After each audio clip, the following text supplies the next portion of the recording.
بسم اللہ الرحمن الرحیم۔ مخدوم سپیکس پر رانا آصف حنیف آپ کی خدمت میں حاضر ہے۔ کروڑوں درود و سلام حضرت محمد مصطفیٰ صلی اللہ علیہ وآلہ وسلم کی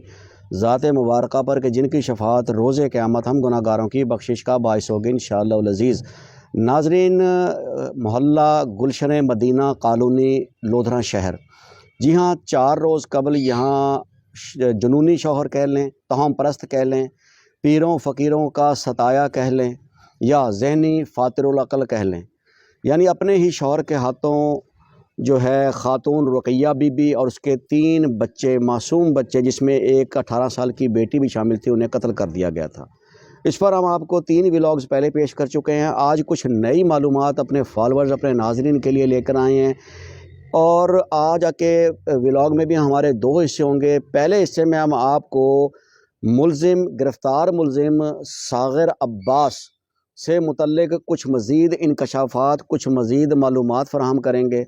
اور ولاگ کے دوسرے حصے میں ہم آپ کو بتائیں گے کہ لودھراں کے 2 سرکاری محکموں نے مقتولین کی لاشوں سے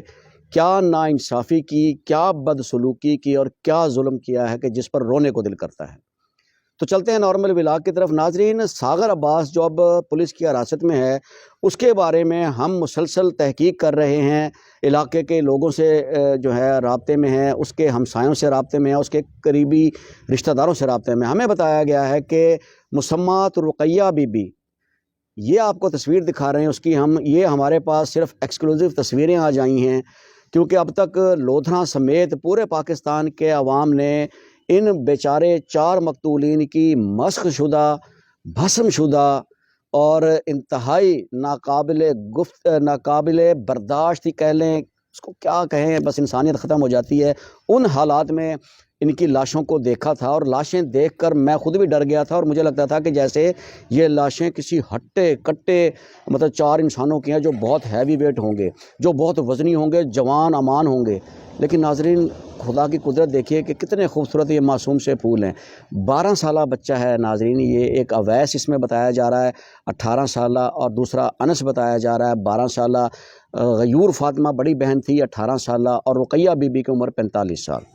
یہ 4 یعنی ماں اور 3 بچے، ان کی آج جنون تصویریں آپ بار بار ہم آپ کو دکھا رہے ہیں، گفتگو کر رہا ہوں، تصویریں آپ دیکھ رہے ہوں گے کہ کتنے پیارے خوبصورت اللہ پاک کی تخلیق کردہ یہ چہرے تھے، جنہیں ان کے اپنے عزیز، اپنے اس سرپرست نے، جو ان کے ہر برے حالات میں ان پر سائبان کی حیثیت رکھتا تھا، ان پر آنے والی ہر تکلیف کو اپنے سینے پر جھیل کر اس مضبوط قلعے کی صورت جو ہے، جس کا اللہ پاک نے وجود بنایا ہے، کہ جسے باپ کہا گیا ہے، شوہر کہا گیا ہے، بھائی کہا گیا ہے، یعنی خونی رشتے تھے ان کے، اور انہوں نے خیر اس کی جان لے لی۔ ہمیں بتایا گیا ہے کہ اس کے جو ساغر عباس ملزم ہے ناظرین، اس سے اس کے بچے خوف زدہ تھے۔ قریبی رشتہ داروں کا یہ دعویٰ ہے کہ وہ خوف زدہ تھے، لیکن وہ کسی بھی صورت اپنے والد کے خلاف جانے کی جرات نہیں کر سکتے تھے۔ جب کبھی انہیں موقع ملا، جب کبھی کسی رشتہ دار کا ان کے گھر جانا ہوا، یعنی خونے رشتے کا، کسی پھپھو کا، خالہ کا، چچا کا، ماموں کا، تو ان بچوں کو یہ فریاد کرتے ہی پایا گیا کہ ان کے والد کی حالت دن بدن عجیب سی ہوتی جا رہی ہے، انہیں خوف آتا ہے، انہیں کسی طرح بھی اس گھر سے نکال لیا جائے۔ لیکن کیا کرتے کہ والد کا سایہ سر پر موجود تھا، وہ کفیل بھی تھا، وہ جابر بھی تھا، وہ ظالم بھی تھا، وہ سب کچھ تھا، اور لیکن ان بچوں کے لیے ہمدرد نہیں تھا۔ اس کے ارادے انتہائی خطرناک تھے، جس کا اندازہ کسی کو شاید نہیں تھا۔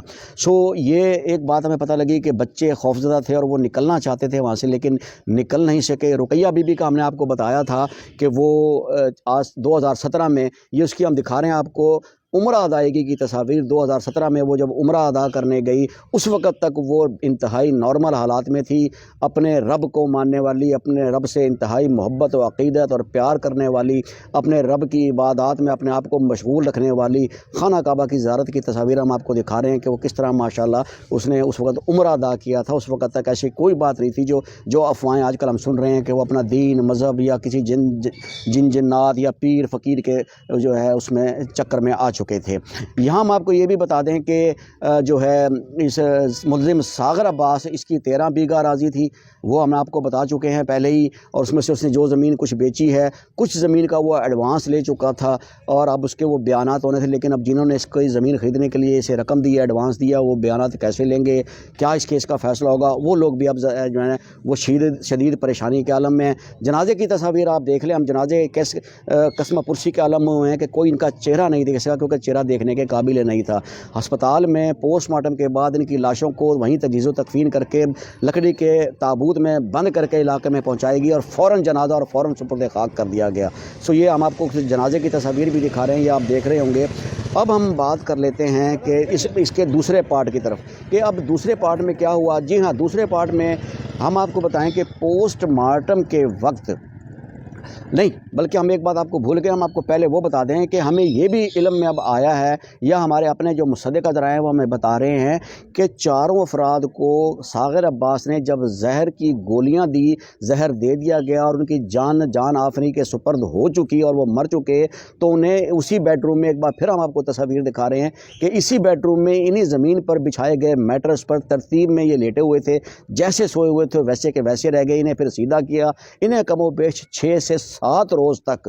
ساغر عباس ملزم اندر ان کی دیکھ بھال کرتا رہا، ان پر ٹیلکم پاؤڈر چھڑکتا رہا، ان پر پھولوں کی گلاب کے پھول لا کر ٹانگتا رہا، ان پر جو ہے ایئر فریشنر کرتا رہا، ان پر ساتھ ہمسائے میں موجود پرفیوم شاپ سے پرفیوم خرید کر 8-8 10-10 پرفیوم کمرے میں چھڑکتا تھا کہ یعنی اس کا دماغ یہ کام کر رہا تھا کہ مردوں سے اٹھنے والا تعفن اسے پکڑوا سکتا ہے، اس لیے وہ ہر اس کوشش میں لگا رہا کہ کسی طرح تعفن باہر نہ نکلے۔ لیکن خدا کی قدرت ہے کہ جب اس نے انسان کو دنیا میں کچھ دکھانا ہو یا کچھ انسان کا یہ روپ پیش کرنا ہو، تو پھر کیسی مصنوعی خوشبوئیں اور کیسی مصنوعی انتظامات پھر اللہ کی ذات جب اپنے قہاری نظام پر آتی ہے، اپنے جباری نظام پر آتی ہے، اپنے فیصلے والے نظام پر آتی ہے، تو پھر اس کے آگے کوئی چیز، کائنات کی کوئی ایسی شے جو اسی نے تخلیق کی ہو وہ مقابلے میں آ سکے، نعوذ باللہ۔ تو ناظرین، یہ ہم آپ کو بتا رہے تھے کہ جب اس نے یہ کر لیا تو پھر اس نے لاشوں کے بازیابی سے صرف 1 دن پہلے، یعنی 24 گھنٹے پہلے، اچانک سے اپنے پیر، اپنے مرشد، جو بھی اس کا مرشد ہے یا اس کو یہ بہکانے والا ہے یا اس کے دین میں اس کے دین کو بدلوانے والا ہے، اس شخص کے کہنے پر مبینہ طور پر ملزم ساغر عباس نے اپنی بیوی رقیہ کی لاش کو 6-7 دن پرانی مسخ شدہ دفن زدہ لاش کو اٹھایا، کندھے پہ ڈالا، نیچے والے کمرے سے براستہ سیڑھیاں اوپر لے گیا، صحن میں چرپائی پر اسے لٹا دیا اور پھر اسے سجدے شروع کر دیے۔ جی ہاں، یہ بھی ایک انکشاف ہوا ہے ہمیں، جو ہمارے اپنے ذرائع اس وقت ہمیں بتا رہے ہیں کہ اس نے پھر انہیں سجدہ شروع کر دیا، عجیب سے وظائف شروع کر دیے، عجیب سا کچھ پڑھنا شروع کر دیا۔ وہ دن میں 3 بار اوپر جاتا، لاش کو دیکھتا، لاش کے ارد گرد پاؤڈر چھڑکتا، خوشبو لگاتا اور پھر اسے سجدے بھی کرتا تھا، یعنی ذہنی کیفیت اس کی اس عالم کو پہنچ چکی تھی۔ اب آ جاتے ہیں اس ولاگ کے دوسرے پارٹ کی طرف کہ اس سرکاری اداروں نے ان مقتولین کی لاشوں کے ساتھ کیا کیا۔ جی ہاں ناظرین، ہر اس بے کسی کی طرح، ہر اس لاچاری کی طرح ان معصوم مقتولین کی لاشوں کو بھی سرکاری اداروں، 2 سرکاری اداروں یعنی میڈیکل اور پولیس، ان دونوں نے نہیں بخشا۔ جی ہاں ناظرین، ہوا یہ کہ جب ان لاشوں کو ہسپتال کے لیے ذیلی اسپتال لودھرا کے مردہ خانے میں پہنچایا گیا تو حسب معمول ڈاکٹر حضرات نے ایک لمبا پھرا، جسے پرچہ کہتے ہیں، جسے پرچی کہہ لیں، جسے نسخہ کہہ لیں، کہ لکھ کر دے دیا کوئی 150 آئٹم کا کہ جناب یہ جائیں اور پوسٹ مارٹم کا سامان بازار سے لے کر آئیں۔ اور یہ روایت ہے کہ ڈاکٹر حضرات ایسا کرتے بھی ہیں کیونکہ قانوناً ڈاکٹرز کا یہ کہنا یا یہ دعویٰ ہے کہ قانوناً وہ صرف سرجری کرنے کے پابند ہیں، پوسٹ مارٹم میں، سرجری میں، پوسٹ مارٹم کی لاش کی، میت کی سرجری میں یا پوسٹ مارٹم میں استعمال ہونے والا کوئی جو ایک آلہ ہے یا کوئی سامان ہے وہ ہسپتال فراہم نہیں کرتا۔ یہ دعویٰ ہے، اس کی تصدیق خود ڈاکٹر حضرات کریں گے یا پولیس افسران کریں گے، لیکن ہم نے موقف لیا ہے تو ہمیں یہ بتایا گیا ہے کہ پولیس باؤنڈ ہے، ڈاکٹر حضرات لکھ کے دیں گے، پولیس انہیں سامان لا کے دے گی، یہ ڈاکٹرز کا کہنا ہے۔ لیکن آگے چلتے ہیں، جب یہ سامان جو ہے لکھ کر دے دے گا کہ 4 لاشوں کا پوسٹ مارٹم کرنا ہے، یہ لمبی فہرست لے آئیں، تو جب اس کو پولیس کو دیا گیا تو پولیس نے حسب روایت اپنے سر پر ڈالنے کی بجائے اس لسٹ کو اٹھایا اور مقتولین کے ان ورثہ کو دے دیا جو غم سے نڈھال تھے، جن کا پورا خاندان ختم ہو چکا تھا۔ یعنی مقدمے کی مدعیہ رضیہ بی بی، رقیہ کی بہن رضیہ بی بی، اس کے بھانجے، اس کے بھتیجوں کو پھرا پکڑا دیا گیا کہ جاؤ جی جا کے لاشوں کا پوسٹ مارٹم کا یہ سامان لے کر آؤ۔ وہ بیچارے نکلے اور یہ سامان لینے جب سٹور پر پہنچے تو ناظرین آپ سن کر حیران ہو جائیں گے، آپ کی آنکھوں میں پانی آ جائے گا کہ 4 لاشوں کے پوسٹ مارٹم کا سامان کا بل بنتا ہے 44,700 روپیہ۔ اس مہنگائی کے دور میں جہاں 2 وقت کے آٹے کے لیے اس وقت مزدور سارا دن لائن میں لگا دیتا ہے، جہاں گھی خریدنے کے لیے 1 دن کی دہاڑی پوری نہیں پڑ رہی، جہاں مرچ مسالہ خریدنے کے لیے 6 دہاڑیاں بھی کم پڑ رہی ہیں ایک مزدور کی، وہاں لاشوں کے پوسٹ مارٹم کے لیے ان لواحقین کو یہ پھرے پکڑا دیے گئے کہ جائیں جا کر کہیں، مطلب پولیس کو بھی ترس نہیں آیا اور نہ ہی میڈیکل کو جو شعبہ صحت ہے یا ڈپارٹمنٹ ہے صحت کا، اسپتال ہے، انہیں بھی ترس نہیں آیا۔ کیا اس ملک کا نظام کبھی بدلے گا؟ ہم نے اس پر اپنے ولاگ کرنے سے پہلے اس پر مزید تحقیق کی، اپنے علم میں مزید اضافے کے لیے ہم نے جناب سردار کامران خان لودھنا کے معروف ایک ایڈوکیٹ ہیں، کرمنل لائر ہیں اور اس وقت موجودہ صدر ہیں ڈسٹرکٹ بار لودھنا کے، ان سے بھی جو تفصیلات چاہیے کہ سر ہماری مدد فرمائیں کہ کیا یہ پوسٹ مارٹم کا جو طریقہ کار ہے،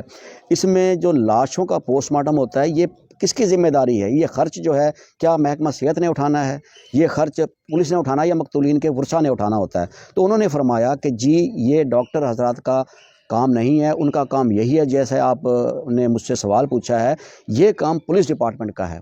اور 100% پولیس باؤنڈ ہے کہ جب لاش کا پوسٹ مارٹم ہوگا تو بازار سے آنے والا یہ جارز، یہ جو ہے کاٹن اور یہ پتہ نہیں اللہ بلا جس میں بھی وہ انسانی اجزاء مقید کیے جاتے ہیں یا رکھے جاتے ہیں، سیو کیے جاتے ہیں، پریزرو کیے جاتے ہیں، وہ سامان تمام لا کے دینے کا، سوئی دھاگا ٹاکے شاکے یہ سب پولیس نے لا کے دینے ہوتے ہیں۔ لیکن رانا صاحب ایسا ہوتا نہیں ہے۔ ازل سے روایت چلی آ رہی ہے کہ پاکستان میں، پنجاب میں، ملتان ڈویژن میں اور لودھنا میں جب کبھی یہاں کہیں قتل ہوتا ہے یا جب کبھی کسی لاش کے پوسٹ مارٹم کی پولیس کو ضرورت کسی کیس میں جو ہے پڑتی ہے تو وہ اس سامان جو ہے وہ مقتولین کے ورثہ پر ہی ڈالتی ہے، جبکہ قانون یہ کہتا ہے کہ پولیس باؤنڈ ہے۔ یہ ہو گیا جی ہمارے نامور وکیل صاحب کا موقف۔ پھر ہم نے پولیس سے موقف لیا، ہمارا فرض بنتا تھا کہ جس پر سارا بوجھ آ گیا ان سے موقف لیا جائے۔ تو پولیس جو ضلع کی پولیس ہے ان کا یہ کہنا ہے کہ قطعاً نہیں، وکیل صاحب بھی جھوٹ بول رہے ہیں، ڈاکٹر حضرات بھی جھوٹ بول رہے ہیں، سچ صرف وہ بول رہے ہیں اور وہ یہ ہے کہ پولیس کا کیا کام ہے۔ انہوں نے مجھ سے الٹا سوال کیا کہ رانا صاحب آپ یہ بتائیں کہ پولیس کا کام ہے ٹانکے، چھریاں، کانٹے، جار، کاٹن یہ ہاتھ میں اٹھائے پھرے؟ پولیس کا کام تو تفتیش کرنا ہے، وہ دیتے ہیں، ہسپتال نہ دے تو پھر مقتولین کے ورثہ جانے جی، ہمارا یہ کیا کام ہے؟ یعنی انہوں نے وکیل صاحب اور ڈاکٹر صاحب دونوں کے موقف کو جھٹلاتے ہوئے اپنا یہ موقف پیش کیا کہ قطع نہیں جی، کریں تو ڈاکٹر کریں ورنہ مقتولین کے ورثہ ہی کریں گے۔ الغرض آپ کو یہ بتانا تھا کہ یہاں انسانیت ایک بار پھر شرم آ گئی، کسی کو ترس نہیں آیا کہ 3 سگے بہن بھائی اور ان کی والدہ کی لاشیں، مسخ شدہ لاشیں، ظلم کے شکار لاشیں، 15 دن سے سڑی ہوئی لاشیں، تفن چھوڑتی لاشوں پر پوسٹ مارٹم کے سامان کے لیے انہیں 28 گھنٹے کا طویل انتظار کروایا گیا کہ وہ غریب جائیں اور جا کر محلے میں گھر گھر جا کے بھیک مانگیں، چندہ اکٹھا کریں، اور انہوں نے ایسا کیا اور کسی بھی طرح سے وہ 45-46 ہزار روپے اکٹھا کر پائے۔ پھر ان کا جو ہے بیچاروں کا یہ ایک ایک کر کے پوسٹ مارٹم ہوا جس میں پورے 48 گھنٹے لگے تھے، ہم نے وہ ولاگ بھی آپ کے سامنے پیش کیا تھا۔ تو یہاں یہ جو ظلم ہے یا بے حسی ہے ڈپارٹمنٹس کی، سرکاری اداروں کی، اب میں کیسے کہہ دوں کہ پولیس سچ کہہ رہی ہے یا ڈاکٹر سچ کہہ رہے ہیں اور وکیل صاحب سچ کہہ رہے ہیں؟ میرا فرض ہے آپ کے سامنے 3 مصمم اداروں کا موقف آپ کے سامنے دے دیا ہے، 2 ڈاکٹرز اور وکیل صاحب یہی فرما رہے ہیں کہ فرض پولیس کا ہے۔ پولیس تنہا یہ کہہ رہی ہے کہ نہیں، پولیس کا یہ فرض نہیں ہے، پولیس نے مقتولین کا سامان نہیں دینا ہوتا، یہ مقتولین کے ورثہ دیں یا ڈاکٹر خود لیں، لیکن فیصلہ آپ کر لیں۔ میں یہ چاہتا ہوں کہ انسانیت کا بھی کچھ رول بنتا تھا، انسانیت کا رول یہاں یہ بنتا تھا کہ ایسی لاشیں جو 15 دن بعد بازیاب ہوئیں، اس ظلم کی کربناک حالت میں بازیاب ہوئیں، تو کچھ بھی نہ کرتے ہوئے محکمہ صحت چپ کر کے اللہ کے نام پر ہی اس کا پوسٹ مارٹم کر دینا چاہیے تھا، کم از کم یہ خرچ تو نہ کرواتے مقتولین کے ورثہ کا۔ چلیں محکمہ صحت کو شرم نہیں آئی، پولیس شرم کر لیتی۔ کیا پولیس کے پاس اپنے خرچے پورے کرنے کے لیے، تیز ترین گاڑیاں بھگانے کے لیے، وردیاں سیٹ کرنے کے لیے، تھانوں کے اخراجات چلانے کے لیے اتنا پیسہ کہ ان کے پاس اتنا پیسہ نہیں کہ 4 ایسی بیچاری اب لاوارث ہی کہہ لیں کہ جن کے وارث نے انہیں قتل کیا تو وہ لاوارث ہوئی، ان کے پوسٹ مارٹم کے لیے بھی ان کے پاس پیسے نہیں تھے۔ پولیس نے وہاں بھی اپنی روایتی ظلم، پولیس گردی روایتی ظلم کی پیروی نہیں چھوڑی اور انہوں نے مقتولین کے ورثہ پر ہی ڈالا۔ تو یہ تھا ناظرین ولاگ، آپ کو چند حقائق آگاہ کرنے تھے اور کرتا رہوں گا۔ آخری وقت تک کرتا رہوں گا جب تک میری زندگی ہے۔ اللہ پاک نے میری زبان میں طاقت رکھی ہے اور مجھے یہ توفیق دی ہے کہ میں ساغر عباس سے جڑے ہر پہلو کو عوام کے سامنے لاؤں، انہیں دکھاؤں کہ بربریت کا شکار 4 لاشیں ابھی تک انصاف کی متلاشی ہیں، اور ساغر عباس جیسے ام الخبائث لوگ اس وقت پولیس کی حراست میں ہیں اور پولیس اپنی تفتیش کر رہی ہوگی، اور یہی دعا ہماری ہے، کوشش بھی ہے، خواہش بھی ہے، اور یقیناً پولیس افسران کی بھی خواہش ہوگی کہ اسے جلد از جلد یکسو کر کے عدالت کے رحم و کرم پر چھوڑا جائے اور اسے اس کے کیے کی قرار واقعی سزا ملے، جو اس کے لواحقین بھی چاہتے ہیں، جو ہم بھی چاہتے ہیں، پورا لودھنا چاہتا ہے، پورا پاکستان چاہتا ہے، بلکہ پوری دنیا چاہے گی کہ اس شخص کو عبرتناک سزا ہو اور یہ کسی سر عام کسی چوک میں پھانسی پر چڑھا دیا جائے۔ ہمارے ساتھ رہیے گا، ہمارے لیے دعا کرتے رہیے گا، انشاءاللہ پھر اس سٹوری پر کوئی اور مزید انکشاف لے کر آپ کے سامنے حاضر ہوں گے۔ دیکھتے رہیے مخدوم سپیکس، رانا آصف نیف، لودھنا۔